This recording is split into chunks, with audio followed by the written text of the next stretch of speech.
யா ஆண்டவராகிய இயேசு கிறிஸ்து நாமத்தில் அன்பின் வாழ்த்துக்கள். இந்த இரவு வேளையிலே வேத பாடத்திலே மெய்ப்பெண் கோளிலே உங்களை சந்திப்பதிலே நான் பெருமகிழ்ச்சி அடைகிறேன். இந்த நாளிலே கர்த்தருடைய ஆவியானவர் விசுவாசிகளுக்கும் சரி, போதக பெருமக்களுக்கும் சரி, மெய்ப்பனுக்கும் சரி, ஆடுகளுக்கும் சரி தீர்க்க தரிசனமாகவும் அதே சமயத்தில் நாம் பாடுகள் வழியே போகிறதற்குரிய முடிவு எப்படி இருக்கும் என்பதை அறிந்திருக்க வேண்டும். அநேகர் பாடுகள் வழியே போய் அந்த பாடுகள் முடிவதற்குள்ளே பாடுகளே மரணத்தை தழுவுகிறது என்று நினைக்கலாம். ஐயா, வந்ததுலேருந்து நான் கஷ்டப்பட்டு கொண்டே இருக்கிறேன், இனி எனக்கு நம்பிக்கை போய்விட்டது, இனி நான் எழும்புவேன், பிரகாசிப்பேன், சுதந்திரிப்பேன், நான் வெற்றி பெறுவேன் என்ற நம்பிக்கை போய்விட்டது, தேடினேன் கண்டடையவில்லை, தட்டினேன் திறக்கப்படவில்லை, கேட்டு பார்த்து ஒன்றும் கிடைக்கவில்லை, இப்படி தான் உங்களுடைய இருதயம் போய்கொண்டிருக்கும்.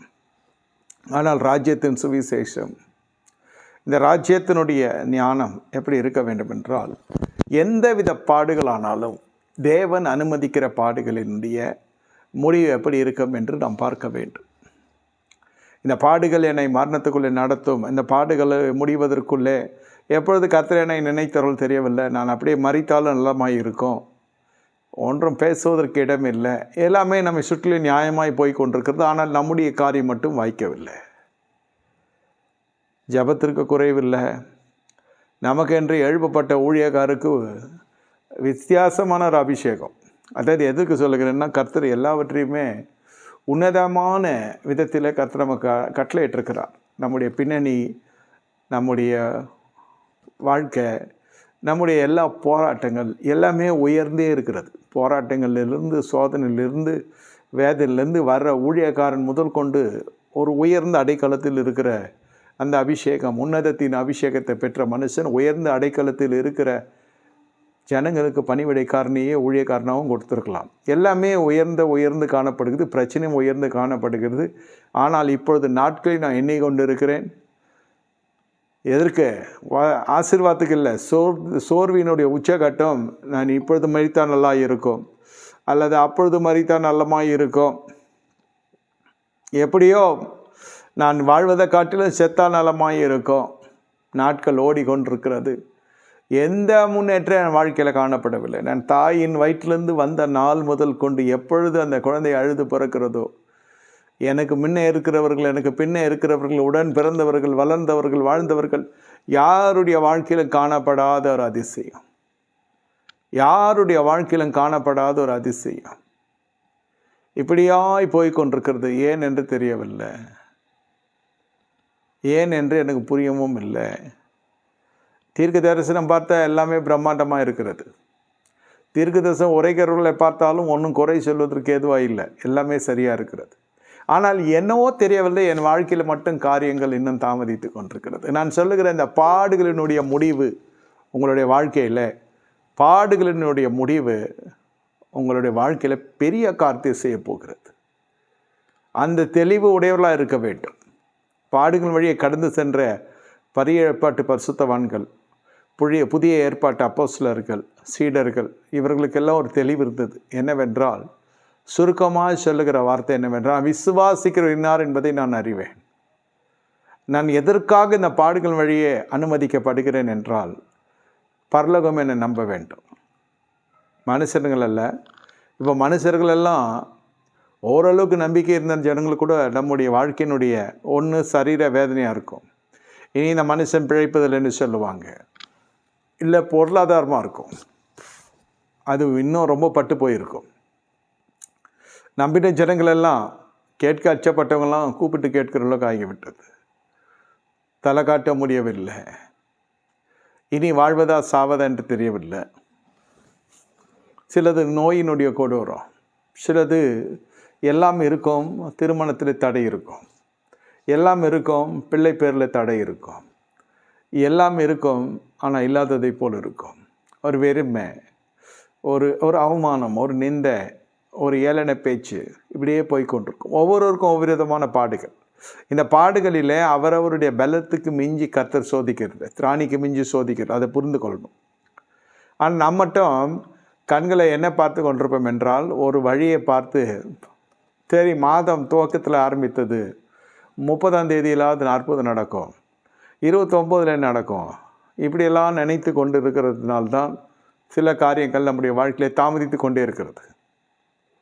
நமக்கு வர வேண்டியதோ பல லட்சங்கள் அல்லது பல கோடிகள்.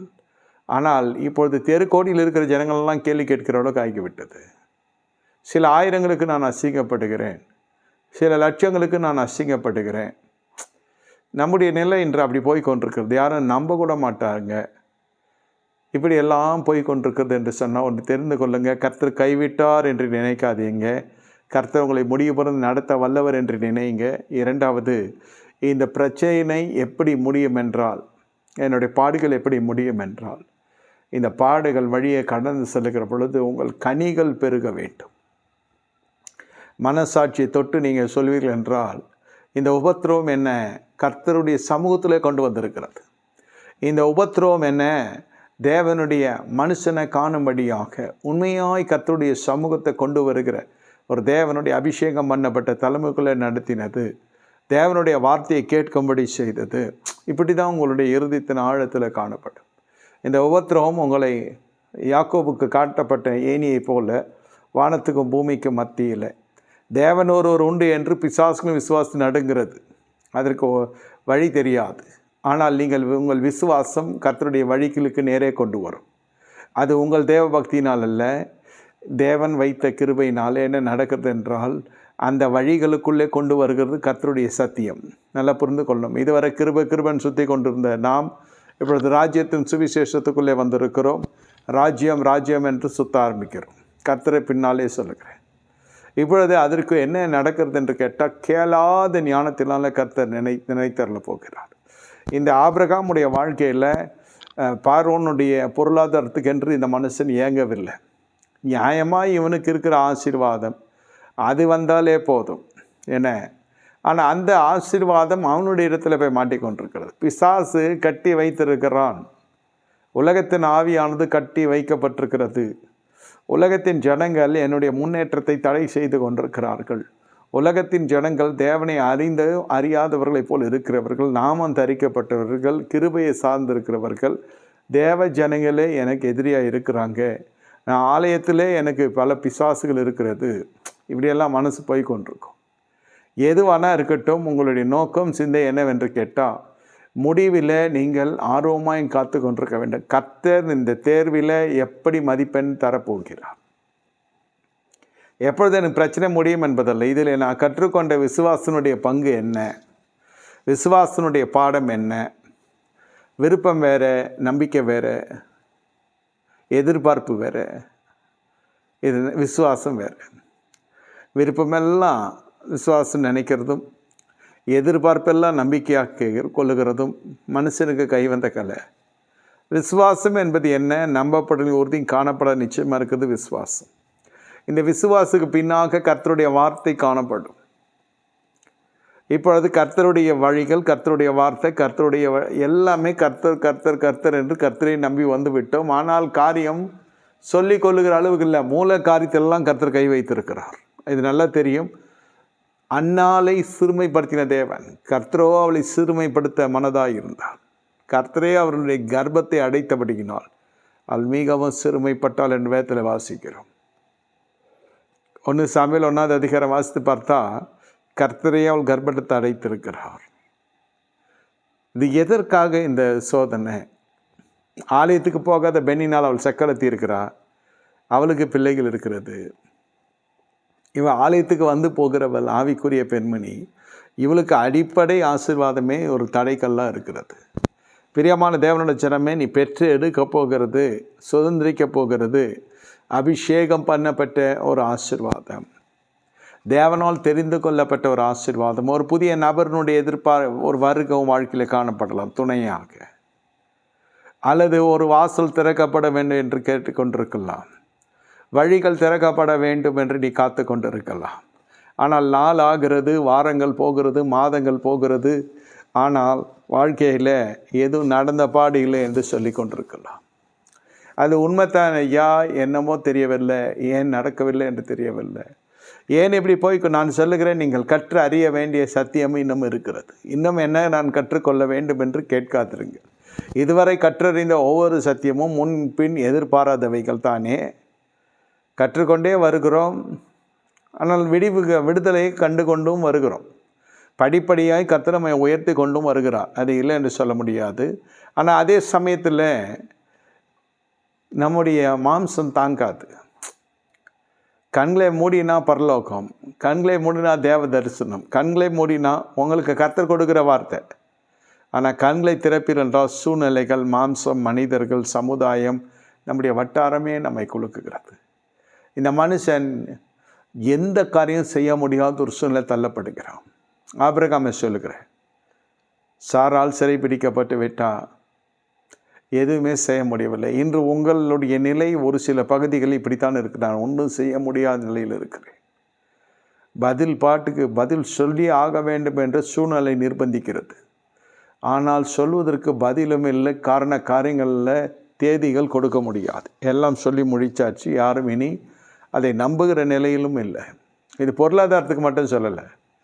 உங்கள் பிள்ளைகள் கேட்கிற கேள்விக்கு உங்களால் பதில் சொல்ல முடியவில்லை. பிள்ளைகள் கேட்கிற கேள்விக்கு விசுவாசிகளாய் இருக்கிற பெற்றோர்களுக்கு பதில் சொல்ல முடியவில்லை. ரட்சிக்கப்பட்டிருக்கிற நீங்கள், ரட்சிக்கப்படாத ஜனங்கள் கேட்கிற கேள்விக்கு இனங்களாக, பந்தங்களாக, சொந்தங்களாக நம்மோடு கூட வாழ்ந்து கொண்டிருக்கிற ஜனங்கள் நியாயமான விதத்தில், நேர்மையான விதத்தில் கேட்கிற கேள்விகளுக்கு நீதியும் நேர்மையும் உத்தமமாய் பதில் சொல்ல முடியவில்லை.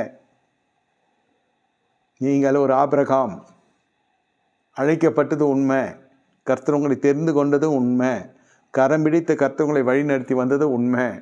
ஆனால் இந்த சூழ்நிலையும் சந்தர்ப்பமும் பார்த்தால் பயமாகவே இருக்கிறது. உண்மையிலே ஒரு பயமாக இருக்கிறது. பல வசனங்கள் பயத்தை ஆட்சேபிக்கிற வசனங்களும் தெரியும். ஆனால் நிலைமை, சூழ்நிலை ரொம்ப மோசமாக இருக்கிறது. வெளியில் பெய்கிற மழையை வைத்து சொல்லவில்லை, நான் சொல்வது உங்கள் வாழ்க்கையின் சூழ்நிலை. மழை வந்தால் மழை மேலே பழி போட்டிருப்பாங்க. மழையே நின்று போச்சுன்னா இன்னும் அது மேலேயே நம்ம எதுவும் சொல்ல முடியாது. நியாயமாய் நடந்து கொண்டிருக்கிற நிகழ்வுகளை நான் அப்படியே உங்களுக்கு பதிவு பண்ணுகிறேன். இப்படிப்பட்ட சூழ்நிலையிலே அவனுக்கு எதிர்பார்ப்பு எல்லாம் பார்த்தால் எப்படியா சாரால் வந்து விட்டால் நலமாக இருக்கும். யார் கொண்டு வருவா சாரால? சிறைப்பிடித்து கொண்டிருக்கிறதோ அந்த தேசத்தை ஆண்டு கொண்டிருக்கிற மனுஷன். எனக்கு வந்து சேர வேண்டிய நன்மைகள் உன்னதத்திலிருந்து வர வேண்டும். இந்த பெரிசிய அதிபதி ஜெபத்துக்கு தடை செய்தான். நான் அப்பொழுதே கட்டளையிடப்பட்டு வந்தேன் என்று தேவ தூதன் மிகாவேல் சொல்லுகிறான் தானியேல் இடத்துல. எனக்கு கேட்டுக்கொண்டிருக்க தேவனுடைய ஜனமே, உங்களுக்கு கட்டளையிடப்பட்டு விட்டா கூட அது சுதந்திரிப்பதிலே பல போராட்டங்கள் இருக்கிறது. அவ்வளோ தடைகள் இருக்கிறது. பேய்க்கும் பிசாசுக்கும் மாந்திரிகத்துக்கும் மகிமை செலுத்துகிறதையும் நான் சொல்லவில்லை. நான் சொல்லுகிறது, நீங்கள் இன்னும் கற்று அறிய வேண்டிய சத்தியங்கள் உண்டு. அந்த அங்கலாய்ப்பு இருக்குது பாருங்கள். இந்த மனுஷன் ஒரு சொட்டை கண்ணீர் விடவில்லை, ஒரு இடத்திலும் ஜெபிக்கவில்லை. ஜெபத்துக்கு விரோதி கிடையாது. இந்த உபதேசம் ராஜ்யத்தின் சுவிசேஷம் ஜெபத்திற்கு விரோதி இல்லை. ஆனால் எது செய்தாலும் மன ரீதியாக, மனப்பூர்வமாக மட்டுமல்ல, மனம் திரும்பின ஜனங்களாக நீங்கள் செய்ய வேண்டும். ஏதோ ஒன்று வாழ்க்கையில் ஒருவன் மாம்சத்தின்படி நடக்கிறான் என்றால் நாமும் மாம்சத்தின்படி செய்து காட்டுவோம் என்பது ஆலயவாசிகளுடைய பழக்க வழக்கமாகும். நீங்கள் யோசித்து பார்த்தால் அப்படி தான் இருக்கும். அவன் மட்டும் அது செய்கிறேன், நான் விடுவேனா பாருங்கள், நான் யாருன்னு காட்டுறேன், அவனுக்கு நான் யாருன்னு காட்டுறேன், இப்படி தான் போய் கொண்டிருக்கும். இதனால் என்ன நடக்குது என்றால் பூரணமாய் கர்த்தர் நம்மை நம்ப முடியவில்லை. எந்த நேரத்தில் இந்த மனுஷன் மாம்ச புயத்தை வீசுவானோ, எடுப்பானோ, எந்த பட்டயத்தை எடுப்பானோ, ஆவியின் பட்டயமாக்கிய வசனத்தை எடுப்பார்களோ அல்லது மாம்ச பட்டயமாக்கிய உண்மையிலே பட்டயத்தை எடுப்பீர்களோ, இதுக்கு நடுவில் உங்களுக்கு கர்த்தருடைய சமூகம் அல்லது கர்த்தருடைய ஆசீர்வாதம் அதோடு சேர்ந்து வருகிறது தான் உங்களுக்கு சுகம், ஐஸ்வர்யம் எல்லாம், விடுதலை, அற்புதம் எல்லாம். தேவனை எழுந்தருளி ஆசீர்வதித்தால் வெறும் ஐஸ்வர்யம் மட்டுமல்ல, உங்களுக்கு பல காரியங்கள் நீங்கள் கேளாததையும் சேர்ந்து பெற்றுக்கொள்ளலாம். இப்பொழுது ஒன்றில்லாது இருக்கிற பொழுதே உள்ளான மனுஷன் மிகவும் வேதனைப்பட்டு கொண்டிருக்கிறான். ஆவியின்படி சொல்ல வேண்டும் என்றால், எழுத்தின்படி சொல்ல வேண்டும் என்றால். இல்லை, எப்பொழுது மாம்சத்தின் கனி வெளிப்படும் என்று தெரியவில்லை. நித்திய கண்ணும் பூர்ணாயுஷா இருக்குது ஆவிக்குரிய வாழ்க்கை. இப்பொழுது தாவீது எப்படி உரியாவை போர் முகாந்தத்தில் வைத்து தீர்த்து கட்டினானோ அப்படி சில சம்பவங்கள் உங்கள் வாழ்க்கையில போய் கொண்டிருக்கிறது. இதெல்லாம் ஆகட்டும், நான் பார்த்து கொள்ளுகிறேன். அது ஏதாவது இருக்குது அவங்க மனசில்? அந்த மாதிரி ஏதாவது இருக்கும் என்றால் உங்கள் வளர்ச்சியை நீங்கள் தாமதித்து கொண்டிருக்கிறீர்கள். நல்ல பூரணமாய் தெரிந்து விட்டது. ஷாரால் சுத்தமாய் அவனுடைய அரண்மனையிலே போய் சேர்ந்து விட்டார். அவள் ஆசைப்பட்டு போல தெரியும், உங்களுக்கு சரிது என்னன்னு தெரியும். அதாவது பூரணமாய் சிலுவையிலே கிறிஸ்து ஏற்றப்பட்டு விட்டார், காரி உமிழப்பட்டார், அவர் தாடியில் உள்ள மயிரெல்லாம் பிடுங்கப்படுகிறது, அவர் பரிகசிக்கப்பட்டார், நிந்திக்கப்பட்டார், நிர்வாணமும் ஆக்கப்பட்டார். 7 வார்த்தைகள் பேசி கொண்டிருக்கிறார். அவர் பேசினதோ சிலுவை மரத்தில் 7 வார்த்தைகள். அந்த நேரத்தில் இருக்கிற ஜனங்கள் பேசின வார்த்தைகளோ தகாத வார்த்தைகள். ஒவ்வொருவனும் கேட்கிற கேள்வி எல்லாம் இவர் ஒரு கள்ள போதகர் என்பதை போல் ஆகிவிட்டது. ஏனென்றால் இவர் ஒரு அற்புதத்தை செய்கிறவர் என்றால் தன்னை காப்பாற்றி கொள்ளணும். தன்னையே காப்பாற்றிக்க திராணி இல்லாத மனுஷன் எப்படி மற்றவனை ரட்சிப்பான்? இப்படி தான் இருந்து கொண்டிருந்தது. அவர்கள் புரிதல் அந்த நாட்களில் அவ்வளோதான். அந்த நாட்கள் மட்டுமல்ல, இந்த நாட்களிலும் அநேகர் சபையில் இருக்கலாம், சபையிலே காணப்பட்டு கொண்டிருக்கலாம், ஆலயவாசிகளாக இருக்கலாம். இன்னும் ரோமாபுரி போர் சேவருடைய ஆவி கிரியை செய்யும். இது மனது ரீதியாக போய் கொண்டிருக்கும். ஒரு புறம் கையில் வேதம் இருக்கும், ஒரு புறம் வேத வசனங்களும் வாயில் இருக்கும். நல்லா ஆராதிக்கலாம், பாடல் பாடலாம், கரங்களை உயர்த்தலாம், காணிக்கை செலுத்தலாம், ஊழியர்களை வரவேற்கலாம், வந்தனம் செலுத்தலாம், உத்தமமான ஒரு தோற்றத்திலே காணப்படலாம். ஆனால் தேவன் இந்த பாடுகளுக்கு எதிர்பார்க்கிற ஒரு பக்குவம் உங்களுக்கும் எனக்கும் தேவை என்பதுதான் ரகசியம். அந்த பக்குவத்துக்குள் வரவில்லை. கிருபை பெற்றவளே நீ வாழ்க, அந்த ஸ்தானத்தில் தான் நம்முடைய சபை இருக்கிறது. சபை என்றால் இணைப்பிலே கூடியிருக்கிற ஒவ்வொருவரும் சபையாரை நினைத்து சொல்லுகிறேன். ஊடகத்தில் இந்த செய்தியை எந்த வடிவில் கேட்டுக்கொண்டிருந்தாலும் நீங்கள் என் சபையாய் நினைத்து சொல்லுகிறேன். கிருபை பெற்றலே வாழ்க என்றால் கிருபை பெற்றிருக்கிறார், கர்த்தருடைய வார்த்தை பெறுவதற்குத்தான். அந்த வார்த்தை என்ன செய்கிறது? ஒரு சிசுவை உருவாக்குகிறது. நல்லா புரிந்து கொள்ளுங்கள். கிருபை பெற்றலே நீ வாழ்க அப்படி சொன்னதும் ஒரு மறு உத்தரவு, ஒரு சரீரம், மனம், ஆவி, ஆத்மா அலறுகிறது, பயப்படுகிறார். தேவ தூதனை கண்டதுமே பயம், அவரிடத்திலிருந்து வருகிற வார்த்தை கேட்டதும் பயம். அடுத்து சொல்லப்படுகிற வார்த்தைகள்லாம் பார்த்தால் இதுவரை பூமியில் நடந்திராத காரியம், இதுவரை நடந்திராத காரியத்தை நீ பெற்றுக்கொள்ளப் போகிறாய். இது பல முறை தீர்க்க தரிசனமாய் நானே சொல்லியிருக்கலாம். அதாவது கர்த்தரையே என்னை இந்த வசனத்தை சொல்ல பயன்படுத்தியிருக்கலாம். இந்த வார்த்தைகள் தீர்க்க தரிசனமாய் தனி ஜெபத்திலும் சபையார் சேர்ந்து கூடி ஆராதிக்கிற பொழுது இந்த வார்த்தை வந்திருக்கலாம். எப்படியோ இந்த வார்த்தை உங்களுக்கு வந்து சேர்ந்திருக்கலாம். மறுபடியும் மாறாத தேவன் சொல்லுகிறார், நீ பெற்றுக்கொள்ளப் போகிற ஆசீர்வாதம் பூமி எங்கும் எந்த ஜாதி இடத்துல செய்யப்படாத அதிசயம் உன் ஜனங்கள் எல்லாரும் மொத்தம் நான் செய்வேன். உன்னோடு கூட நான் செய்கிற காரியம் இது பயங்கரமாக இருக்கும். ஜனங்கள் யாவரும் என் செய்கையை காண்பாங்க. இதுதான் தேவனுடைய வார்த்தை. மரியாள் பெற்றுக்கொண்ட ஆசீர்வாதம் அன்றைய நாளிலே அது மிகப்பெரிய அவலட்சணமான காரியம், ஒரு அலங்கோலத்தை உண்டு பண்ணினது. தேவனுடைய வார்த்தை பெற்றுக்கொண்ட ஆபிரகாமுடைய வாழ்க்கை அப்படியே நாசமாய் போய்விட்டது என்று தான் சரீர பிரகாரமான கண்ணோட்டத்தில் பார்த்திருப்பார்கள். ஒழுங்கா அங்கே இருந்திருக்கலாமா, ஒழுங்கா இந்த இடத்துல இருந்திருக்கலாமா, உங்கள் எண்ணங்கள் எல்லாம் பாருங்கள். இஸ்ரேல் புத்திரர்களுக்கு இந்த எண்ணத்திற்கு பூர்ணமாய் தங்களை ஒப்பு கொடுத்தாங்க. ஆமாம், எகிப்தில் இருந்திருந்தால் நமக்குள்ள பிரச்சனை இருந்திருக்காது, நம்ம ஒரு தலைவனை ஏற்படுத்தி கொண்டு எகிப்துக்கு போவோம் என்று சொல்லுகிற அளவுக்கு அவர்களுக்கு மனம் வேலை செய்ய ஆரம்பித்தது. சரீரம் என்னமோ வனாந்தரத்தில் இருக்கிறது, சாப்பிட்டது என்னமோ ஆண்டவர் கொடுத்த ஆகாரமாகிய மன்னா, அது பாதுகாவல், தேவனுடைய பாதுகாவல் இருக்கிறது. பகலில் மேகஸ்தம்பமாக, இரவில் அக்கினி ஸ்தம்பமாக இருக்கிறாங்க. கர்த்தர் உலாவுகிறார், கர்த்தர் பேசுகிறார். நல்ல ஒரு தலைமைத்துவம், உண்மையான அபிஷேகம் பண்ணப்பட்ட தலைமைத்துவம் மோசே என்ற தீர்க்கதரிசி. ஆனாலும் மனம் வேதனைப்படுகிறது. ஏன்? வாக்குத்தத்தம் செய்யப்பட்ட தேசத்துக்கு போகிற எண்ணமே எங்களுக்கு இல்லை. அது நடக்காத காரியமாகிவிட்டது. வாக்குத்தத்தம் என்பதும் தீர்க்கதரிசனம் என்பதும் எல்லாம் பரவாயில்ல, எப்படி இருக்கீங்க, இருக்கோம், ஏதோ நல்லா இருக்கோம்லாம் சொல்ல முடியாதையா, ஆனால் இதில் இருக்கிறோம், பூமியில் இருக்கிறோம், அவ்வளோதான். எதின் மீது உங்கள் இருதயம் எதின் மீது இருக்கிறதோ, உங்கள் பொக்கிஷம் எதுவாய் நினைக்கிறோம் அங்கே உங்கள் இருதயம் இருக்கும். இந்த மனுஷன் சாரால் வர வேண்டும் என்றும் அந்த மனுஷன் யோசிக்கவில்லை. இது எதில் போய் முடியும் என்றும் யோசிக்கவில்லை. தெரியாத்தனமாக வந்து தொலைஞ்சிட்டோமே என்றும் வியாகுலப்படவில்லை. மறுபடியும் திரும்பி போகலாமா என்றும் யோசிக்கவில்லை. இந்த 4 கோணத்தில் தான் ஒரு மனுஷனுடைய நிலைப்பாடு காணப்படும். எதிர்பாராத விதத்தில் வருகிற நஷ்டமோ, விபத்தோ, எதிர்பாராத ஒரு அசௌகரியமோ, எதிர்பாராத வருகிற கலங்கங்களோ, ஒரு அவமானமோ, நிந்தையோ, வெட்கமோ என்ன எதிலே கொண்டு போய் விடும். ஒன்று பழைய இடத்துக்கு போயிடலாம், இல்லாவிட்டால் எதில் போய் முடியும் தெரியவில்லை. ஆனால் இந்த மனுஷனை இந்த எந்த கோணத்திலும் தன்னுடைய மனதை ஒப்புக்கொடாமல், ஆமாம் உண்மை தான், அநேகரை தைரியப்படுத்த வருவாங்க. தேவனுடைய வார்த்தையை சொல்லுகிறது அநேகர் வர வேண்டிய அவசியம் இல்லை. ஏன்னா கர்த்தர் தம் இருதயத்துக்கு ஏற்ற மேய்ப்பனை எழுப்பியிருக்கிறார். வனாந்தரத்தில் கூப்பிட்டு சத்தம் ஒன்று உண்டாகும். உங்களுக்கு வந்து சேர வேண்டிய வார்த்தை வந்து சேர்ந்து விடும். ஆனால் அதை பொருட்படுத்த முடியாத அளவிற்கு உலகத்தின் மாந்தர்கள் அநேகர் பேசி கொண்டிருப்பார்கள்.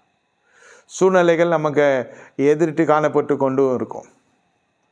இதெல்லாம் மறுதளிக்கவே முடியாத ஒரு காரியமாக இருக்கும். ஏன்? அதுதான் வாழ்க்கை.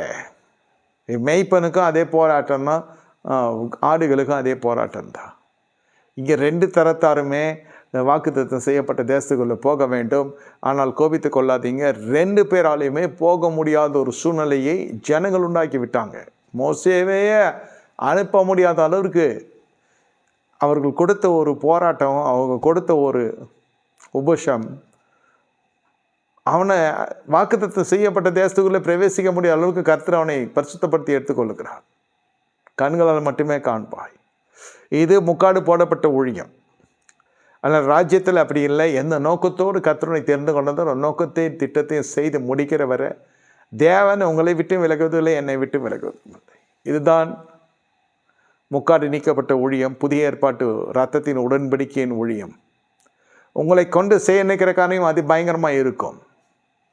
அவன் சவுல் சீடர்களை துன்பப்படுத்துகிறான், சபையை துன்பப்படுத்துகிறான், ஸ்திரீகளை குழந்தைகளை துன்பப்படுத்துகிறான்.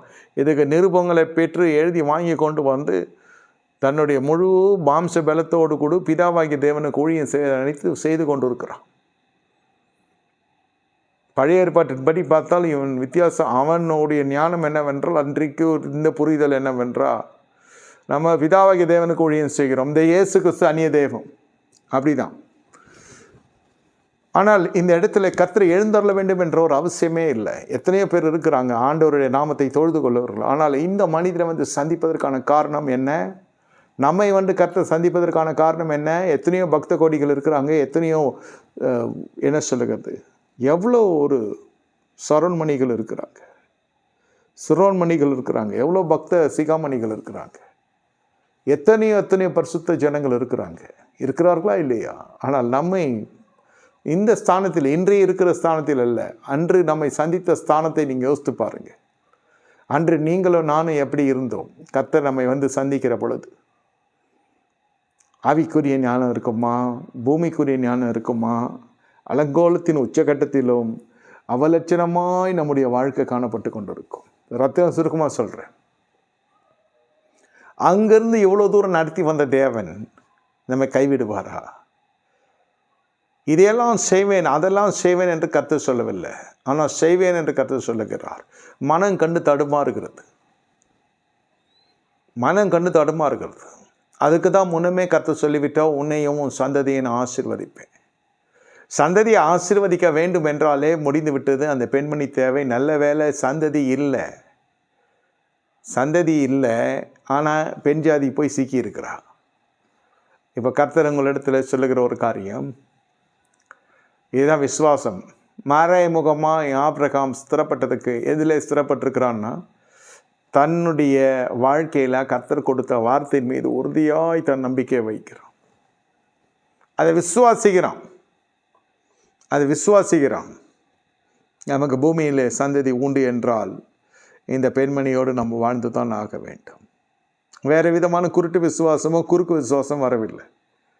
சரி, கர்த்தர் இவளை எடுத்துக்கொண்டார், வேறு ஒருத்தி வருவான்னு நினைக்கல. அந்த மனுஷன் அப்படியே மௌனமாக இருக்கிறான். அந்த பெண்மணியும் அதை குறித்து ஏன் எதுவும் செய்யவில்லை என்றும் கேட்கவில்லை. இருவருக்கும் ஒரே மனதோடு கூட விசுவாசம். கடைசியில் பார்ப்பீர்கள் சொன்னால், இவர்கள் எந்த காரியம் நெருக்கத்தில் இருக்கிறார்களோ அந்த காரியத்துக்கென்று இவர்கள் எதுவுமே செய்யாத பட்சத்தில் கர்த்தர் காரியங்களை செய்ய ஆரம்பிக்கிறார். அவர் ஆவியை விடுகிற வரைக்கும் பிதாவாகிய தேவன் சிலுவை மரத்திலே காத்து கொண்டிருக்கிறார். முதல்ல அரண்மனை முற்றத்தில் ஆரம்பிக்குது. வஸ்திரம் உருவுற வரைக்கும், சிலுவிலை ஏற்றுகிற வரைக்கும், 7 வார்த்தைகள் பேசுகிற வரைக்கும், பரிகாசங்கள், ஏளனங்கள், ஏச்சு பேச்சு, காரி உமிழ்தல் வாங்குற வரைக்கும் பிதாவாகிய தேவன் கிரியை செய்யவில்லை. அவரை சீலையில் சுற்றி இதோ என் ஆவியை விடுகிறேன் என்று சொல்லிவிடுகிறார். அவர் சீலையில் சுற்றி அவருடைய பிரேதத்தை அர்த்தமேகனாகிய யோசேப்பிடத்தில் கொடுத்து விடுகிறாங்க. அவன் ஒருத்தந்தான் போய் படித்த மனுஷன், ஒரு சட்டம் தெரிந்த மனுஷன் போய் தைரியமாக போய் இயேசுவினுடைய சரத்தை வாங்குகிறான். ஒரு செல்வந்தன், நீதிமான், படிப்பாளி, ஞானி போய் வாங்குகிறான். மற்றதெல்லாம் ஆண்டவர் நாமத்தில் சுற்றி வந்ததெல்லாம் ஓடி போச்சு. பயம். இவ்வளோ நாள் இருந்தோமே, அவருடைய சரீரத்தை கூட, அது சரீரம் பக்கமே வரல. உபத்திரவம் என்றால் சரீரம் பக்கத்திலே கூட வருகிறது இல்லை. அன்றைய சீடரும் சரி, இன்றைய தெரிந்து கொள்ளப்பட்ட சந்ததியும் சரி வருகிறது இல்லை. அங்கே இயேசு என்று சொன்னாலே இப்போ நமக்கு பிரச்சனை ஆகிவிடும். பார்த்தல இயேசு என்ன பிழிஞ்சாங்கன்னு. இப்போ இயேசுனுடைய சரித்தை வாங்குறே நீ யாருன்னு கேட்டா என்ன பதில் சொல்கிறது? நாங்கள் அவங்களுடைய புரிதல் அவ்வளோதான். இந்த அர்த்தமேயான யோசேப்புக்கு என்ன ஞானம், என்ன தேவபக்தின்னு தெரியல. ஆனால் ஒன்று மட்டும் இருந்தது, அந்த சரீரத்தை வாங்கிறதுக்கு கர்த்தர் அவனை முன்னே அழைத்திருக்கிறார். அவனுடைய அழைப்பு இந்த சரீரத்தை வாங்கிறது, இந்த சரீரத்தை எடுத்துமை பதப்படுத்து, அதாவது அடக்க ஆராதனை செய்கிறது. அது சீடர்கள் காணும். கிறிஸ்து உயிரோடு இல்லை, அவர் ஜீவனை விட்டார். ஆனால் முறைப்படி எல்லாமே நடக்கிறது. கல்லறையில் கல்லும் புரட்டப்பட்டு விட்டது. அதுவரை உங்கள் வாழ்க்கையை பார்ப்பீர்கள்னு சொன்னால், பிதாவாகி தேவன் என்ன செய்தார்? ஒன்றும் செய்யவில்லை. அசிங்கப்பட்டது தான் மிச்சம், அவமானப்படுத்தப்பட்ட மிச்சம், வேறு ஒன்றுமே செய்யவில்லை. இதே போல் தான் நம்முடைய வாழ்க்கை போய் கொண்டிருக்கு. நாளை பார்க்குறோம், தேதியை பார்க்குறோம், 4 நட்சத்திரம் பார்க்கல, ஆனால் நம்முடைய நாளை பார்க்குறோம், கெடு நாட்களை பார்க்குறோம், சூழ்நிலைகளை பார்க்குறோம். இது கல்யாணம் ஆனாலும் சரி, கல்யாணம் ஆனாலும் சரி, பிள்ளை பெற்றாலும் சரி, பெறாவிட்டாலும் சரி, பொருளாதார பிரச்சனையும் சரி, சரீர பிரச்சனையும் சரி, காலம் என்று ஒன்று இருக்கிறது. அந்த காலம் மிஞ்சி எதுவும் செய்ய முடியாது. ஐயா, இந்த காலத்தில் இவ்வளோ பிரச்சனை இருக்கிறது, இனி என்ன செய்வது? இதே போல்தான் நீங்கள் அங்கலாய்க்க இந்த அங்கலாய்ப்பை கொஞ்சம் எடுத்து விட்டு அமர்ந்திருந்து பாருங்க. நாளை காலையில் பிரச்சனை இருந்தால் இந்த இரவு முழுவதும் கர்த்தருக்குள்ளே மனரமயமாக இருக்க கற்றுக்கொள்ளுங்கள் என்று சொல்லுகிறது தான் ராஜ்யத்தினுடைய சுவிசேஷம். என்ன துணிகரம் உங்களுக்கு? எப்படி இவ்வளோ கஷ்டத்தில் சில மனுஷர்களுடைய நினைவுகள் எப்படின்னாக்கா, நம்ம கஷ்டப்படுகிறோம் என்றால் கூட யாராவது ஒப்பாரி வைக்கணும்னு ஆசைப்படுவாங்க. எழுத்தின்படி இல்லாமல் இருந்தாலும் அவங்களும் விசனை பண்ணும். அந்த நேரத்தில் ஏதாவது சொன்னாலும் அவங்களுக்கு கோபமும் வந்துடும். சூழ்நிலையை பார்ப்பாங்க, சந்தர்ப்பத்தை பார்ப்பாங்க. அதற்கு ஒத்தபடி வந்தால் அந்த விசுவாசம் இருக்கு. அது பேர் விசுவாசம் இல்லை. சூழ்நிலைக்கும் சந்தர்ப்பத்துக்கும் ஒத்து வருகிற வார்த்தை அது விசுவாசத்தினுடைய வார்த்தை இல்லை. அதுக்கும் விசுவாச சம்பந்தம் இல்லை. சூழ்நிலைக்கும் சந்தர்ப்பத்துக்கும் அப்பால் பட்டு ஒரு வார்த்தை வருகிறது, அதை விசுவாசிக்கும்படி அழைக்கப்படுகிறது தான் விசுவாசி.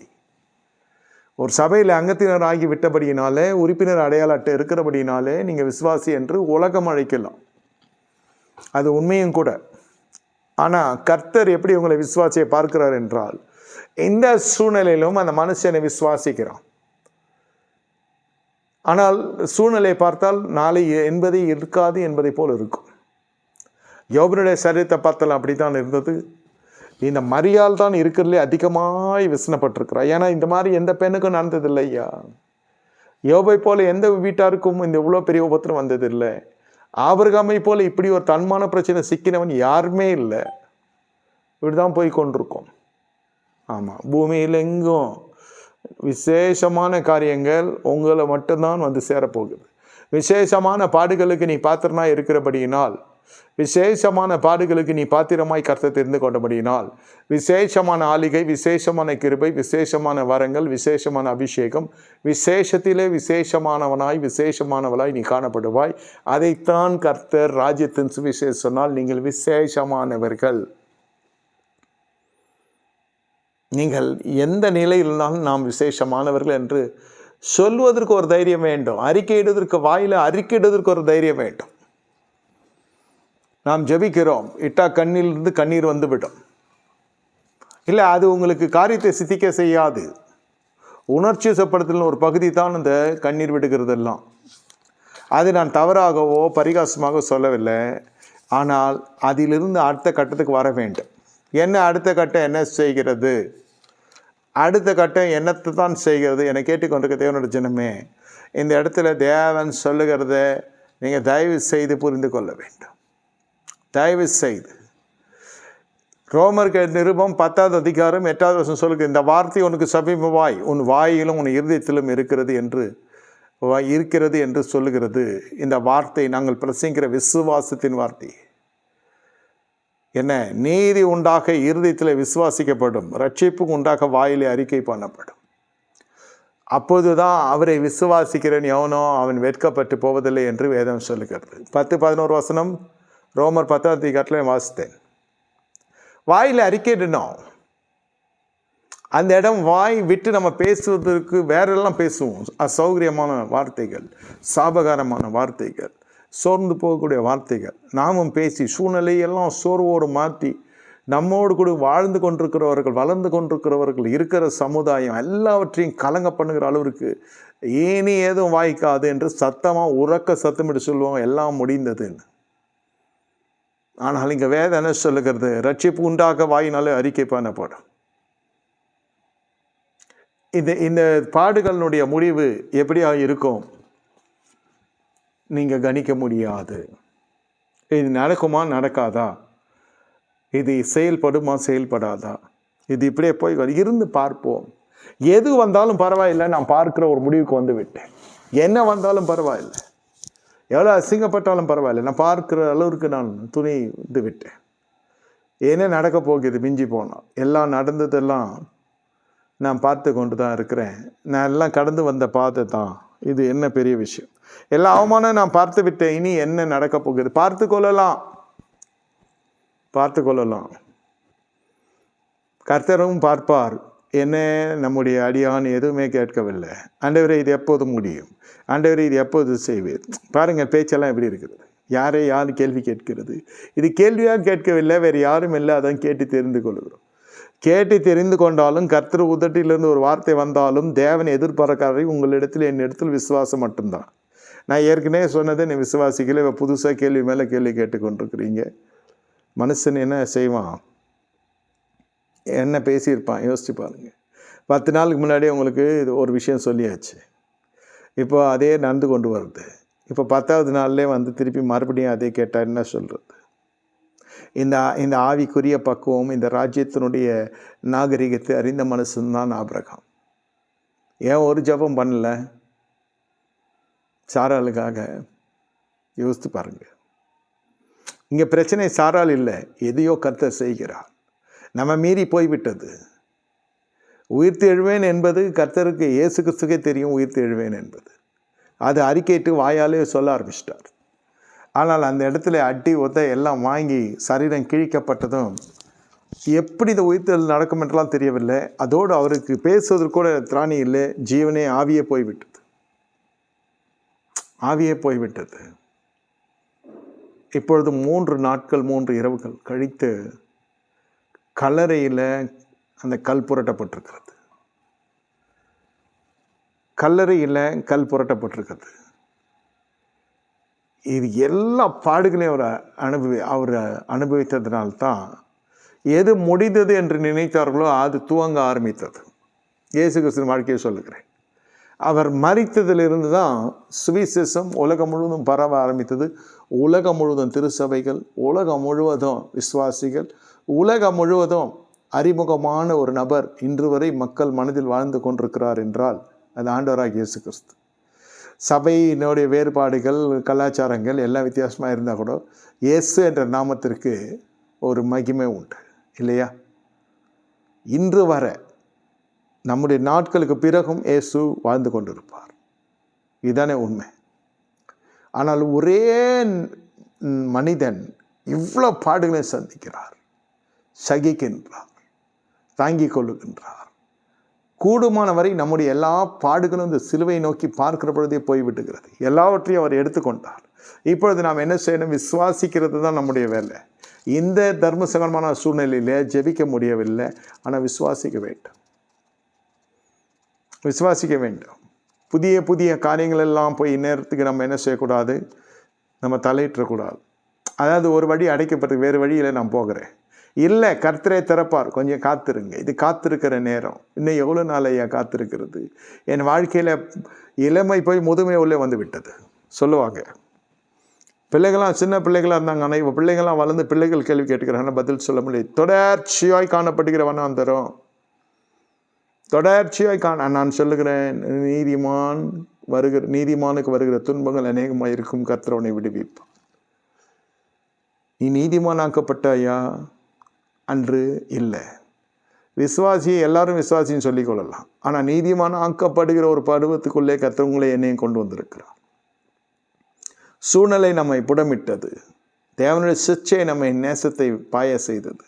தேவன் ஒரு புறத்தில் சிச்சிக்கிறார். அந்த சிச்சை என்ன செய்கிறதால் அவர் நேசத்தை பெறுகிற சுலாக்கியத்தை கொடுக்கிறது. இதெல்லாம் அன்று நடந்துதா என்று கேட்டால் இல்லை. இல்லை, நமக்கு தெரிந்த வழியில் நம்ம போராடி கொண்டிருந்தோம் அல்லது ஜெபித்து கொண்டிருந்தோம். ஆனால் இப்பொழுது தெளிந்த புத்தியோடு நம்ம ஆராதித்து கொண்டிருக்கிறோம். என்ன, தேவன் ஏதாவது தருவார் என்றல்ல, தேவன் வருவார் என்ற எண்ணத்திலே ஆராதித்து கொண்டிருக்கிறோம். வருகையில் ராஜ்யத்தில் நம்ம பிரவேசிக்கும்படி ஆராதித்து கொண்டிருக்கிறோம். அவர் மத்திய ஆகாசத்தில் வந்து ரகசியவர்கள் நம்ம எடுத்துக்கொள்வார் என்பதை காட்டிலும் முதலில் பூமியில் அவர் நம்மை ஜெயிக்கும்படி செய்வார். ஜெயந்தான் இதில் சாரால் இல்லை, பார்வோனுடைய அந்த காணிக்கைகள் அல்ல, பார்வோன் கொடுக்குற வெகுமதிகள் அல்ல, எதுவுமே இல்லை. ஒரு சோதனை என்னை மூழ்க செய்திருக்கிறது. வழி தெரியவில்லை. கண் கட்டி விட்டதை போல் இருக்கிறது. காதுகள்லாம் அடைக்கப்பட்டதை போல் இருக்கிறது. நான் மயங்கி விழுகிறதை போல் இருக்குது. இனி மாம்சத்துக்கு மரியாதை என்பதே இல்லை, மாம்சத்துக்கு மேன்மை என்பதே இல்லை. என்ன செய்ய வேண்டும்? இப்பொழுது ஆவி அடித்து கொள்ளுகிறது, மனம் பேச ஆரம்பிக்கிறது. ஆண்டவரே, உண்மையை நம்பி வந்தேனே, உண்மையை நம்புகிறேனே, என்ன ஆண்டவரே நான் தான் சொல்கிறேன்னு எல்லாவற்றையும் அவர் பார்த்து கொள்வார். அது எப்படி ஐயா அப்படி இருக்க முடியும்? நம்ம அப்படி இருக்கும்படி இல்லைன்னா என்ன பண்ண முடியும்? சரி, நீங்கள் அழறதுனால எல்லாம் நாளைக்கு காலையில் நிறைவேறிட போதா? நிறைவேறாதுன்னு சொல்ல, இரவே கூட நிறைவேறலாம். ஆனால் என்னுடைய பிரயாசத்தினாலே கர்த்தர் கிரியை செய்கிறான் என்று சொல்லுகிற அந்த சுய நீதி சாம்பல் அடையணும். நான் ஜெபிக்கிறேன், நான் உபவாசிக்கிறேன், நான் இதை செய்கிறேன், நான் அதை செய்கிறேன், போதும் ஐயா, கொஞ்சம் அமர்ந்துருங்க. இந்த தேர்தல் பிரச்சாரம்லாம் பார்த்தீங்கன்னா, அவன் அயோக்கியன், நான் தான் யோக்கியன், அவனுக்கு ஓட்டு போடாதே எனக்கு போடு, இப்படி தான் எல்லாமே இருக்கும் இல்லையா? ஆனால் எலெக்ஷன் கமிஷன் சொல்கிறான், ஒரு நாள் முன்னாடி நீ அவ்வளோதான் பிரச்சாரம் பண்ணி முடிச்சிட்டியா, எல்லாரையும் குழப்பி விட்டியா, ஒரு நாள் விடு, பொதுமக்கள் யோசிக்கிட்டோம். எலெக்ஷனுக்கு முன்னே ஒரு நாள் விடு, பிரச்சாரத்தில் நிறுத்து, அப்புறம் எலெக்ஷன் அன்றைக்கி வந்து அவங்களே ஓட்டு போடுவாங்க. அது இலவசமோ ஓட்டு காசு கொடுக்குறானோ அதெல்லாம் ரெண்டாவது. எவன் உத்தமன், எவன் சன்மார்க்கன், எவன் யோகியன், எவன் அயோக்கியன்றதெல்லாம் நான் சொல்ல வரல. உங்களுக்கு அதுபோல் நீங்கள் கடந்து செல்லுகிற பாதையில் இப்பொழுது கர்த்தர் உங்களுக்கு உன் ஓட்டத்தை சின்ன விதத்தில் இருக்கிறது. இந்த காரியத்துக்கு பிறகு, இந்த பாடுகளுக்கு பிறகு உன் ஓட்டம் பெரிதாய் மாறப்போகிறது. ஒவ்வொரு பெரிய ஆசீர்வாதம் வருவதற்கு முன்பு கர்த்தர் அமர செய்கிறார், நடக்க செய்கிறார், நம்மை சகிக்க செய்கிறார், நம்மை காத்திருக்க செய்கிறார். இது வேறு விதமாக இல்லை இருக்குது. இன்னும் பெரிய ஒரு அதிசயம் நடக்க போகிறது. நீங்கள் பார்ப்பீங்கன்னா, இப்பொழுது ஜெபிக்கிற நேரம் இல்லை, சகிக்கிற நேரம்.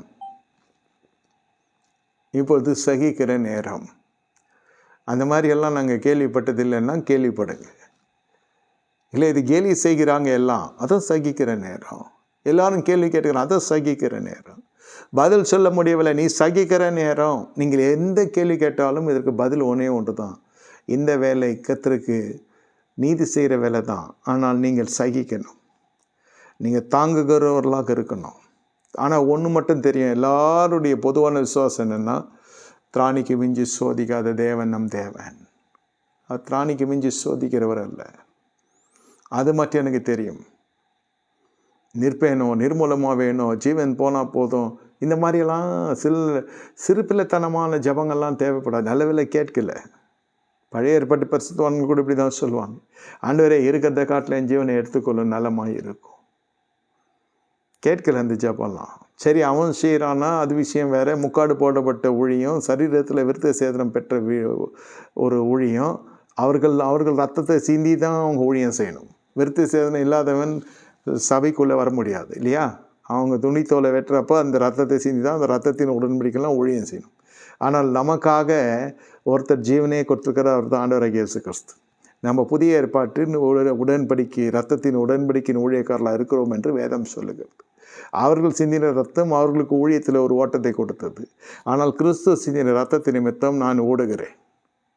நல்லா புரிந்து கொள்ளுங்கள். அவருடைய ரத்தத்தினால் ஓடுகிறேன், அவருடைய ஆவியினால் ஓடுகிறேன், அவருடைய கிருபையினால் ஓடுகிறேன், அவருடைய வார்த்தையினால் ஓடுகிறேன். எத்தனை போஷாக்குகள், எத்தனை அனுகூலமான நமக்கு கர்த்தர் செய்திருக்கிறார் பாருங்க. இதில் பிரச்சனை என்னென்னா, என் காரியம் வாய்க்கவில்லை. என் காரியம் எப்பொழுது வாய்க்கும்? அந்த காரியம் நீங்கள் போடுகிற திட்டமாய் இருக்கிறது என்றதை நீங்கள் புரிந்து கொள்ள வேண்டும். உங்கள் காரியத்தின் மீது தேவ திட்டம் இருக்கிறதை நீங்கள் உணர்ந்து கொள்ள வேண்டும். சரி, இவ்வளவாய் வந்து விட்டோம், இனி கர்த்தர் என்ன செய்ய போகிறார்? அது சிலுவையில் அறையப்படுகிறது எதை குறிக்க? எல்லாவற்றையும் ஒப்பு கொடுத்து விட்டேன், இதோ என் ஆவியை ஒப்பு கொடுக்கிறேன். அந்த சூழ்நிலை நீ போய் கொண்டிருக்கிறது. இந்த நேரத்தில் மரணத்துக்காக ஜெபிக்கிறது, இந்த நேரத்தில் பேய் பிசாசுகளுக்காக ஜெபிக்கிறது, அதான் யாரோ எதை பண்ணிட்டாங்கன்றது, இது பண்ணிட்டாங்கன்றது, அது பண்ணிட்டாங்கன்றது எல்லாம் இருந்தால் கூட சிலுவையில் கர்த்தர் எல்லாவற்றையும் மேற்கொண்டார் என்பது தான் சத்தியம். இந்த நேரம் செய்கிற நேரம், ஆண்டவரே நான் கனிகளை கொடுக்குற நேரம், அதை அப்படியே நிரூபித்து காமிச்சிட்டார் ஆபிரகாம். ஜெபிக்கலை, உபவாசிக்கலை, எங்கேயும் ஓடலை, எதுவும் செய்யலை. அவருக்கே ஒரு அழைப்பு வருகிறது. இந்த நாளில் அற்புதம் உங்களுக்கு நடக்க போகிறது. தொலைபேசியை பார்த்து கொண்டிருப்போம். நமக்கு வர வேண்டிய அனுகூலமான செய்திகள் வரணும் இல்லையா? நற்செய்தி வரணும். தொலைபேசியை பார்த்து கொண்டிருப்போம். சில சமயம் டிவியில் வரும். அது நீங்கள் பார்ப்பீங்க. நீங்கள் தொலைபேசின்ற ஒரு சாதனத்தை பார்க்காதீங்க. எஸ்எம்எஸ் பார்க்குறது, வாட்ஸ்அப் பார்க்குறது, மெயிலை செக் பண்ணுறது, இப்படி இருக்கும். திடீர்னு டிவியிலே போட்டுருவோம். சத்துகளுடைய வாத வெளியரங்கமாக்கப்பட போகிறது. தெரிந்து செய்தார்களோ தெரியாமல் செய்தார்களோ, உனக்குரியது இல்லை, ஆபிரகாமுக்குரியவள் சாராள் என்பதனால் அல்ல, தேவனுக்குரியவள் சாராள். இந்த வாதை ஆபிரகாமுக்காக கர்த்தர் செய்யவில்லை, தம் ராஜ்யத்துக்காக கர்த்தர் செய்தார். ஆபிரகாம் அதில் பயனாளி. ஆனால் நம்முடைய வாழ்க்கையில் அப்படி அல்ல. எனக்காக கர்த்தர் யாவையும் செய்து முடிக்க போகிறார். வசனமெல்லாம் நமக்கு தெரியும், ஆனால் விவேகம் அந்த இடத்துல குறைவாக இருக்கிறது. வேகத்தடை போல் இருக்கிறது நம்முடைய வாழ்க்கை. ஆவிக்குரிய வாகனம், ஆவிக்குரிய பயணத்தில் நம்முடைய வாகனம் வேகத்தடையில் ஏறி இறங்குற பொழுது அப்படியே ஏற்ற முடியாது. பார்த்து மெதுவாக பக்குவமாக ஏற்றி இறக்கணும், இல்லைன்னா நமக்கு அசௌகரியம் உண்டாக்கும். வயசுக்கு ஏற்றபடி பிரச்சனை வந்துடும். அதே போல் தானே இது. சாரால் காக்கப்பட வேண்டுமா? திரும்பி போய்விடலாமா? இல்லை தேவன் கைவிட்டாரா? எந்த விதமான சஞ்சலமும் சலனமும் இல்லாமல் நேர் வழியாக அந்த மனுஷன் போய் கொண்டிருக்கிறான். எப்படி ஐயா இது சாத்தியம்? எப்படி இது சாத்தியம்? அவன் மனம் எதின் மீதுமே பற்றா இல்லை. ஒரே ஒரு காரியம், கர்த்தர் ஏதோ செய்ய ஆரம்பித்திருக்கிறார். அவர் அனுமதியாமல் இது நடக்காது. யோபுக்கும் இதே தான், கூட்டி கழித்து பார்த்தா இதே தான். அது செய்ய நினைக்க தடைபடாது நடக்கும்னு சொல்கிறான். ஆமாம், என் மீட்பு இருக்கிறார் என்று சொல்லுகிறான். பூமியின் கடை இயந்திரங்களில் எழும்புவார் என்று சொல்லுகிறான். அறிக்கை, வாயினால் அறிக்கை. எங்கே இன்று நவீன காலத்தில் வாயினால் அறிக்கை என்னென்னா, அவ்வளோதான், முடிச்சிச்சு, இனி விளங்காது, இனி உருப்படாது, நாசமாக போச்சு, இனி எழுப்ப முடியாது, அற்புதம் எல்லாருக்கும் நடக்கும், ஆனால் எனக்கு மட்டும் நடக்காது, எல்லாம் ஜபத்துக்கு வர்றது, உபவாச ஜபத்துக்கு வர்றது, உபவாசமும் இருக்கிறது, கடைசியில் எங்கேருந்து என் புருஷன் ரட்சிக்கப்படுறான்றது, எங்கேருந்து என் பஞ்சாயத்து ரட்சிக்கப்படுறான்றது.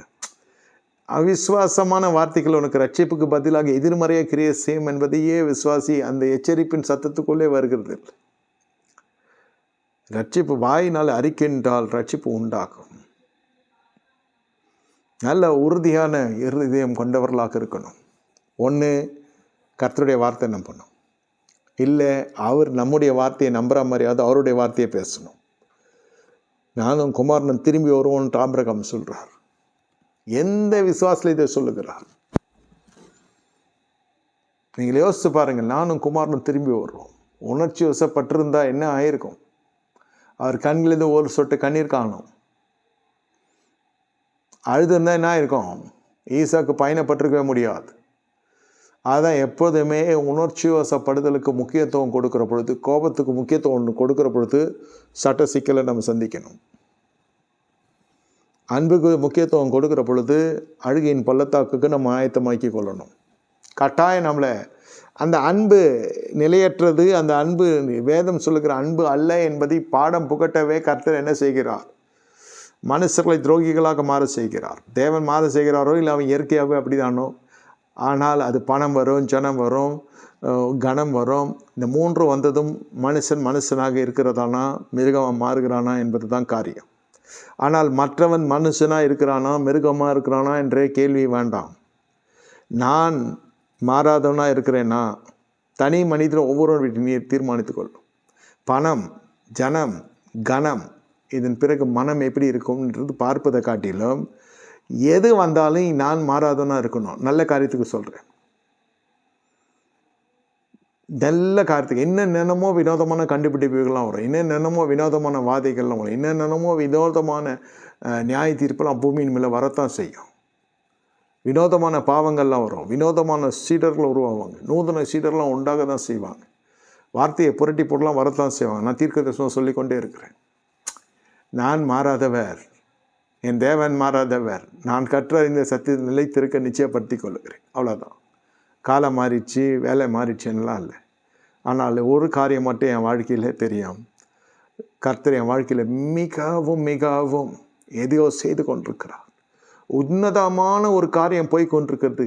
அது சொல்ல தெரியல, ஆனால் ஏதோ நடந்து கொண்டிருக்கிறது. இதற்கு அவர் தான் பதில் தரணுமே தவிர நான் யாருக்கும் பதில் சொல்ல வேண்டிய அவசியம் இல்லை. யார் கேள்விக்கும் பதில் சொல்ல வேண்டிய அவசியம் இல்லை. ஆனால் நீர் ஏதோ செய்கிறீர் ஐயா. எனக்கு என்ன வேணால் நைட்டு படுக்கிறதுக்கு முன்னே ஜெபம் பண்ணால் காலையில் அது சரியாயிடணும். அல்லே லூயா. அடுத்து அது பிரச்சனை தொடர்ந்து கொண்டே இருக்கும். இது அப்படி அல்ல. இது ஏதோ ஒன்று கர்த்தர் செய்து கொண்டிருக்கிறார். அந்த தேவனுடைய பயத்தை அந்த ராஜனுக்குள்ளே புகுத்தும்படி கர்த்தர் வாதி அனுப்பி கொண்டிருக்கிறார். சிலர் ஜெபித்தா கேட்பான். சிலருக்கு உபவாசம் தான் அந்த பாஷை புரியும். நம்ம உபவாசிக்கிற பொழுது சில காரியங்கள் மாறும். சிலதெல்லாம் வாதை கொடுத்தா தான் தேவ பயத்துக்கு வாசலை திறக்கப்படும். அப்பொழுது சத்ருக்கு வாதிக்கப்படுகிறான் என்பதற்காக நம்ம மகிழ்ச்சியாக இருக்கக்கூடாதுன்னு வேதம் சொல்லுது. சத்ரு விழுகிற பொழுது நீ சந்தோஷப்படாதன்னு வேதம் சொல்லுகிறது. இப்போ சொல்லப்படுகிறது அவனுக்கு என்ன ஆகும்னு முக்கியம் இல்லை, எனக்கு எதுவும் ஆகிடக்கூடாது. சுயநலமாக தெரியும். எனக்கு எதுவும் ஆகிடக்கூடாதுனாக்கா இந்த நேரத்தில் நான் யாரையும் கடிந்து கொள்ளக்கூடாது, நொந்து கொள்ளக்கூடாது, சபிக்கவும் கூடாது. ஒரு புறம் தேவனை மத்தளிக்கிறது இல்லை, அது செய்ய மாட்டோம். கொஞ்சம் தேறி இருக்கும். ஆனால் எதிராளியை சபிச்சு கொண்டே இருப்போம், கருவி கொண்டே இருப்போம். உருப்படவே மாட்டான் இவன், ஏன் நல்லாவே இருக்க மாட்டான் இவன். அதான் இந்த சாபகரமான வார்த்தைகளை வாயில் உச்சரிக்கிற பொழுது என்ன நடக்கும்? மற்ற நீங்கள் சகதி எடுத்து வீசி அடிக்கிற பொழுது உங்கள் கை முதல்ல சகதிக்குள்ளாகிறது, அசுத்தமாகிறது கை. நல்ல வார்த்தை பேசுங்கன்னா மறுபடியும் சபிக்கிறீங்க. மனசளவில் சபித்தாலும் உள்ளான மனசன் நொந்து சுருங்கி அவ்வளோதான், நசல் கொண்டதுனா போயிடும். உள்ளான மனுஷன் ஆத்துமா வாழாது. தேவசாயில உருவாக்கப்பட்ட இன்னொரு மனுஷன் சபிப்பானே, பிசாசு சபிங்க, அவிசுவாச சபிங்க, கட்டப்பட்டிருக்கிற கட்டுகள் சபிங்க. சபிக்கிறதுக்கு ஆள் இல்லை உங்களுக்கு. ஜனங்களை சபிக்காதீங்க, யாரையும் நொந்து கொள்ளாதீங்க. சூழ்நிலைக்கு ஏற்றபடி யாரையாவது சாடிடுவாங்க ஜனங்க. இதெல்லாம் சகஜ ஜனங்கள் செய்கிற காரியம்தான். ஆனால் நானும் நீங்களோ அப்படி செய்யும்படி கர்த்தர் அழைக்கவில்லை. இப்பொழுது என்ன செய்து கொண்டிருக்கிறீர்கள்? யார்கிட்டையாவது கேட்டால் இது சகிக்கிற வேலை, நான் சகித்து கொண்டிருக்கிறேன். இந்த நேரத்தில் தான் ஜபத்துக்கே கிளாஸ் எடுப்பான் சில பேர் வந்து. நீங்கள் இப்படி ஜெபிக்கிறீர்கள், நீங்கள் இப்படி ஜெபிக்க வேண்டும், நீங்கள் இப்படி இருக்கிறீர்கள், நீங்கள் அப்படி இருக்க வேண்டும், அப்படி இப்படி சொல்லி கடைசியில் எங்கள் சபைக்கு வாங்கணுமா? சரி, நல்லது தான், தப்பு ஒன்றும் இல்லை. சரி, அங்கே போயிட்டு இதே மாதிரி இருந்தால் என்ன பண்ணலாம் ஒன்று சொல்கிறேன். இது பிரச்சனை போதகன்கிட்ட இல்லை, சபையை மாற்றிக்கொள்றதுல இல்லை, நம்ம மனதில் தான் இருக்கிறது. கொஞ்சம் சகிக்கிறேன்னு இல்லை, பரலோகம் நம்புகிற வரைக்கும் சகிக்கணும். இதுக்கு பதில் தர்றது பரலோகம்தான். பார்வோன் இல்லை, பார்வோன் கூப்பிட்டு கர்த்தருடைய செய்கை வெளிப்பட வேண்டும் என்றால் உங்கள் வாழ்க்கை தனிப்பட்ட விதத்தில் உங்களுக்கு ஒரு விசுவாசம் மட்டும் உறுதியாக இருக்கும். கர்த்தர் செய்ய நினைக்கிற காரியம் தடைப்படாத நடக்கும். அவர் அனுமதித்தால் தான் எனக்கு எல்லாம் நடக்கும். ஆனால் ஏன் கர்த்தர் மௌனமாக இருக்கிறார்? ஏன் கர்த்தர் செயல்படவில்லை? நான் எவ்வளோ அவமானப்பட்டு கொண்டிருக்கிறேன். அந்த சகிப்பின் உடைய தன்மை பரலோகத்தில் எட்ட வேண்டும். அவ்வளோதான் விஷயம்.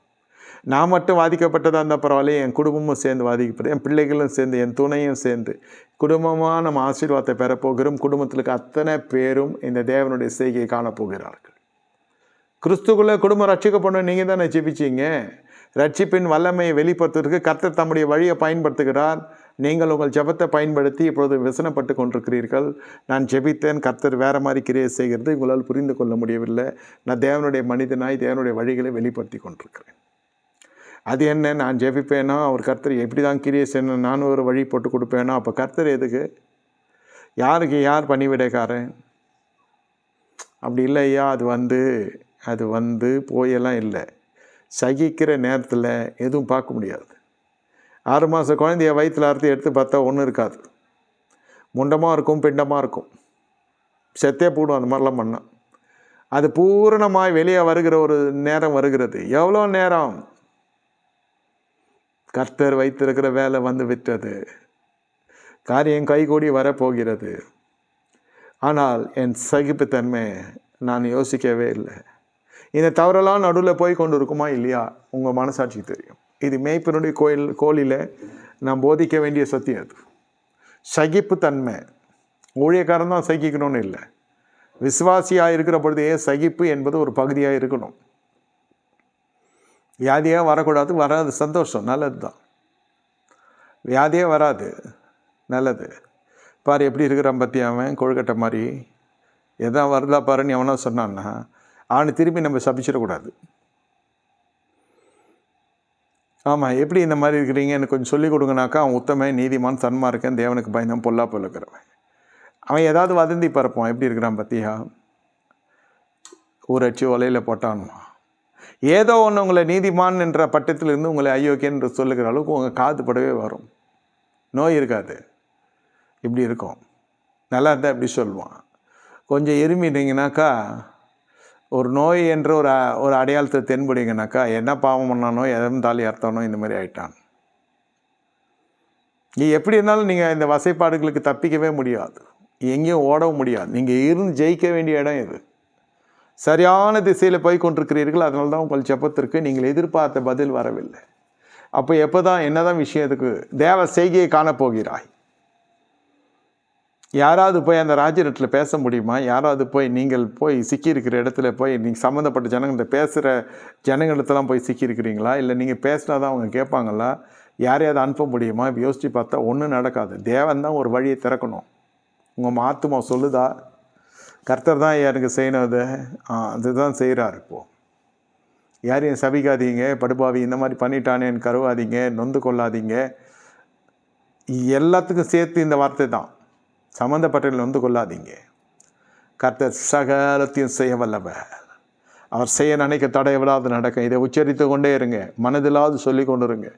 தனியாக இந்த மாதிரிலாம் பேசின வெக்கப்படுற சூழ்நிலை இருக்கும் என்றால், எனக்கு வெக்கமாக இருக்குது இதெல்லாம் நான் சொல்கிறதுக்கு நினச்சிங்கன்னா, வாயினால் அறிக்கை எடுக்கிற பழக்கம் இல்லைன்னா அறிக்கை எடுங்க. அவர் சேனைக்கு தடைபடாத நடக்கும். எனக்கு ஒரு கதவு இல்லை, பல கதவு திறக்கப்படும். எனக்கு ஒரு பிரச்சனை அல்ல, பல பிரச்சனை உண்டு. பல பிரச்சனைகளிலே ஜெயம் எடுக்கிற பொழுது பல கதவுகள் திறக்கப்படும். ஒரு அனுகூலம் அல்ல, பல அனுகூலங்கள் வரும். எல்லாற்றிலும் பிரச்சனை, எல்லாற்றிலும் எனக்கு ஒரு ஆசீர்வாதம் வரப்போகிறது. எவ்வளவாய் நெருக்கப்படுகிறேனோ அவ்வளவாய் நான் பெருக பண்ண போகிறேன். எவ்வளவாய் நான் சிறுமைப்படுத்தப்பட்டனோ அவ்வளவாய் என் பேரை கர்த்தர் பெருமைப்படுத்த போகிறார். இப்படி தான் இருக்கணும். அந்த பெருமை வந்தாலும் நமக்கு ஒன்றும் இல்லை. என்ன கொஞ்சம் பணம் வந்துச்சுன்னா நம்ம இருதயத்தில் இருக்கிற எண்ணங்களெல்லாம் அபியாசப்படுத்தலாம். பல பிரச்சனைகளை தீர்க்கும் ஒரு பண வரவு வந்தால் எப்படி தான் இருக்கும். நான் சொல்கிறேன், அது வர்றதுக்கு முன்னாடி வந்த பிறகு பல பிரச்சனைக்குரியவனாக நீ மாறிவிடக்கூடாது. அதுக்கு தான் பரலோகம் உங்களை போட்டு இவ்வளோ வாட்டி வதைக்கிறது. தேவராஜ்யம் உங்களை கொஞ்சத்தில் நம்ப மாட்டேன் என்கிறது. கர்த்தர் கூடயா நம்ப மாட்டுறாரு. ஆமாம், நிறைய பேர் இந்த ஆசீர்வாதத்தை வாங்கி ஆளை காணோம். சபைக்கு வரதை சொல்ல, சபைக்கு வர்றதோ எனக்கு காணிக்க அனுப்புறதோ அது நான் சொல்லலை. நான் சொல்கிறது, கிறிஸ்துக்குள்ளே இருக்க வேண்டிய இடத்தில் இருக்க தவறி விடுவார்கள். ஆசீர்வாதம் விழுங்கி விடும், அல்லது ஆசீர்வாதம் கூட தேவனை மறந்து விடுவாங்க. இது பூரணமாய் இதுக்கு பிறகு இந்த பிரச்சனை உங்களுக்கு வரப்போவதில்லை. இது வாழ்க்கையிலே ஒரு முற்றுப்புள்ளி. இந்த பிரச்சனைக்கு ஒரு முற்றுப்புள்ளி. அதோடு இந்த பிரச்சனை உங்களுக்கு வரப்போவதில்லை. அதோடு பார்வோன் அவ்வளோதான், செய்ததுக்கு மனம் திரும்பினான். ஆனால் ஒரு நாளும் ஆபிரகாம் நினைத்து கூட பார்த்ததில்லை பார்வோன் எவ்வளோ பெரிய பொருளுடையவன் திரும்பி அனுப்புவான். போன அவமானத்துக்கு பதிலாக அடையாளம் எப்படி போனது? அடையாளமே மாறிடுச்சு. என்ன அடையாளம் மாறிடுச்சு? அந்த பூமியிலே, அந்த குறிப்பிட்ட பகுதியிலே ஒரு மிகப்பெரிய கொழுத்த பணக்காரர்கள் 2 பேர் இருக்கிறார்கள். அது யாருன்னு கேட்டால் ஆபிரகாமும் லோத்தும். இவரால் தான் வந்தது அந்த செழிப்பும் லோத்துக்கு. லோத்து ஒன்றும் தனியாக எட்டுன்னு வரல, சொல்கிறேன். அப்படி தான் அந்த அடையாளமே அப்படி ஆயிடுச்சு. பெரிய செல்வந்த குடும்பம், அந்த குடும்பத்துக்குள்ளே ஒரு அண்ணன் தம்பிகளுக்குள்ளோ சகோதரர்களுக்குள்ளே ஒரு வாக்குவாதம்.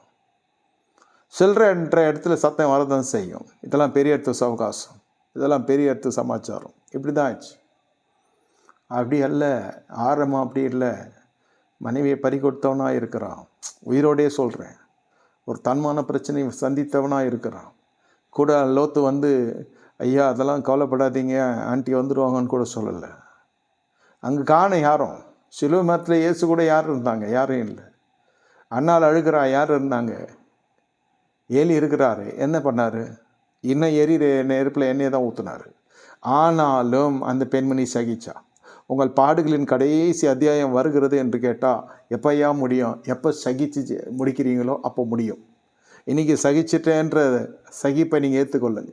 இந்த சிறுமைப்பட்ட பாதையிலே கடந்து செல்கிற பொழுது எத்தனையோ வழித்தடங்களில் எத்தனையோ பரிசுத்தவான்கள், தேவ நாமம் தரிக்கப்பட்ட ஜனங்கள் வந்து அவர்களே உங்கள் கண்ணீருக்கு காரணமாகவே இருப்பாங்க. எழுதி வைத்து கொள்ளுங்க. இது கடந்த காலத்தில் நடந்திருக்கும். தேவ நாமம் தரிக்கப்பட்ட ஜனங்க, தேவனுடைய ஊழியம் செய்கிற ஜனங்க, இவர்களே உங்களுடைய கண்ணீருக்கு மிகப்பெரிய காரணகர்த்தாக்களாக இருப்பாங்க. மனசு அடங்குமா? இது நடக்கலாமா? இது நியாயமா? இந்த நியாயம் இருக்கிற படலத்தில் இருந்தீங்கன்னா இன்னும் கொஞ்சம் 2 வருஷம் ஆகும். சகிக்கிறேன் ஆண்டவரே. அதான் வசனம் வெளிப்பட்ட விஷயம் சொல்லுது, அப்போஸ்தலர் அப்போஸ்தலர் என்றும் யூதரில்லாத யூதர் என்று நீ ஏற்றுக்கொண்டபடியினால்தான் உனக்கு திறந்த வாசலை வைக்கிறேன். ஏன் இது வரணும், ஏன் இவன் இப்படி இருக்கணும், ஏன் அவன் அப்படி இருக்கணும்லாம் சொல்லக்கூடாது. நான் சகிக்கிற வரைக்கும் என்ன சின்ன சின்ன பூச்சிகள்லாம் வராது, பெரிய காண்டா மிருகமே கூட எதிர்த்து வரும். சின்ன பிரச்சனைகளில் நீங்கள் ஜெயிக்கல தவறிட்டா அப்புறம் பெரிய பிரச்சனைகள் எப்படி பார்ப்பீங்க? சகிக்கணும். சகிப்பு என்பது கடைசி அத்தியாயம். இந்த நீங்கள் கடந்து செல்கிற பாடுகளில் கடைசி அத்தியாயம் சகிப்பு. இதை சகிக்கிறது பரலோகம் அங்கீகரிக்கணும். எல்லாமே ராஜ்யம்தான். எதுவும் ஆலயம் கிடையாது, பலிபீடம் கிடையாது, ஒன்றும் கிடையாது. ராஜ்யம்தான். இந்த தாழ்மை இப்போ அங்கே எட்டணும். ஜபம் எட்டணும் இல்லை, உங்கள் தாழ்மையினுடைய கோலம் நான் சொல்லலை. உங்கள் வெளியரங்கமான மாயமாலமான தாழ்மை இல்லை நான் சொல்கிறது. மாயமான தாழ்மை இல்லை, உண்மையிலே தாழ்மைன்னா அது சொல்லி கொடுத்து வராது. அது பரலோகம் அங்கீகரிக்கணும். உங்கள் சகிப்பை பரலோகம் அங்கீகரிக்கணும். நீங்கள் ஜபத்துக்கு கூட வேலை கிடையாது, கிரியைக்கு தான் வேலை. இந்த ஜபம் பண்ணுறேன்ற ஆணவத்தில் தான் நிறைய பிரச்சனைகள் ஆரம்பிக்குது. நான் ஜெபிக்கிறேன், நான் உபவாசிக்கிறேன், நான் காணிக்கை செலுத்துக்கிறேன், நான் திருப்பி தலைக்கீழே வரும். இதுதான் நடக்கும். நான் என்ன சொல்கிறேன், அதெல்லாம் இல்லை. கிரியை இல்லாமல் எனக்கு ஜெயம் இல்லை. கர்த்தாவே, என் கிரியைகளை பார்க்கிறீர்கள், என் வழிகள் அல்ல உம்முடைய வழிகள் நான் இருக்கட்டும். நான் சொல்லுகிறபடி நீ செய்ய வேண்டும் நினைத்த நாட்கள் நான் போய் இப்பொழுது நான் அப்படியே நிற்கிறேன். கரங்களை உயர்த்தி சொல்லுகிறேன், ஆண்டவரே எனக்கு சகிக்க கிருபை தாரும். என்னால் முடியவில்லை. இந்த அவமானமெல்லாம் என் மேலே ஏறி போய்விட்டது. இனி அதற்கெல்லாம் ஒரு துளி நான் செவி சாய்க்கப் போவதில்லை. அடிக்கப்பட்டார், கிழிக்கப்பட்டார், நிந்திக்கப்பட்டார், அவமதிக்கப்பட்டார். அதே கிறிஸ்து உயிர்த்தெழுந்தார். ஒரு சின்ன கூட்டத்து மத்தியில் படுகிற நீ அவமானம் பெருந்திரளுக்கு மத்தியில் அது மிகப்பெரிய அடையாளத்தை உனக்கு கொடுக்க போகிறது. பாடுகளினுடைய வல்லமையை நான் சொல்லுகிறேன். உங்களை பரிசுத்தத்துக்குள்ளே நடத்தும். தேவன் அருளுகிற பாடு. இந்த பாடுகளில் யார் இருக்க வேண்டும் என்று கர்த்தர் வைக்கிறாரோ அவர்களை கர்த்தர் வைப்பார். யார் இருப்பார் நீங்கள் நினைக்கிறீர்களோ அவர்கள் இருக்கவே மாட்டார்கள். எழுதி வைத்துக் கொள்ளுங்கள். நீங்கள் நினைத்த கூட பார்த்ததில்லை இப்படிப்பட்ட ஒரு இணைப்பில் இந்த நேரத்தில் நம்ம கலந்து கொள்வோம் என்று. எங்கோ பிறந்தோம், எங்கோ வளர்ந்தோம், கிறிஸ்துவின் ரத்தம் இணைக்கப்பட்டோம் சகோதர சகோதரிகளாக. அதிலே ஆன்லைனில் வரவங்க என்னை பார்த்தது கூட கிடையாது. காணிக்கை அனுப்புகிறீர்கள், என்னை ஊழியனாக ஏற்றுக்கொண்டீர்கள், இந்த வார்த்தை அனுதினம் உங்களை பேசுகிறது என்று பறைசாற்றுகிறீர்கள், கூப்பிட்டு ஜெபிக்கிறீர்கள், உங்கள் ஆத்மாத்மாக என்னை ஒரு போதகனாக ஏற்றுக்கொண்டிருக்கிறீர்கள். கர்த்தர் உங்களை ஆசீர்வதிப்பார். இந்த ஐக்கியம் வரும் என்று நினைத்தீர்களா? இந்த தேவன் இவ்வளவாய் பேசுவார் நினைத்தீர்களா? இது எல்லாம் நினையாத காரியம்தானே. அதே போல் இணையாத ஒரு அற்புதம் உனக்கு நடக்கப் போகிறது. நீங்கள் சகித்து நிரூபியுங்கள். கண்களை மூடி கர்த்தரை நோக்கி பார்ப்போமா? ஆண்டவரை ஸ்தோத்தரிக்கிறோம். இந்த இரவு வேளையில் எங்களோடு கூட இந்த வேத பாடத்தில் இடைப்பட்டதுக்கு ஸ்தோத்திரம். இந்த சகிப்பு உம்முடைய சமூகத்தில் வந்து எட்டட்டும். நீர் மறு உத்தரவு கூடும். இயேசுவின் தெளிக்கிறோம், இயேசுவின் நாமத்தில் பிதாவே, ஆமென். என் ஆத்துமாவை கர்த்தரை ஸ்தோத்திரம் பண்ணி நாமத்தை ஸ்தோத்திரம். ஆத்துமாவை கர்த்தரை ஸ்தோத்திரி கர்த்தர் சகல வார்த்தை மறவாதே, ஆமென். கர்த்தராக இயேசு கிறிஸ்துவின் கிருபையும் பிதாவாகிய தேவனுடைய அன்பு பரிசுத்த ஐக்கியம் நம் அனைவரோடு கூட சதாகாலம் செல்ல பிரசவன் கூட இருப்பதாக, ஆமேன், ஆமேன். நன்றி, வணக்கம். கர்த்தர் உங்களை ஆசீர்வதிப்பார்.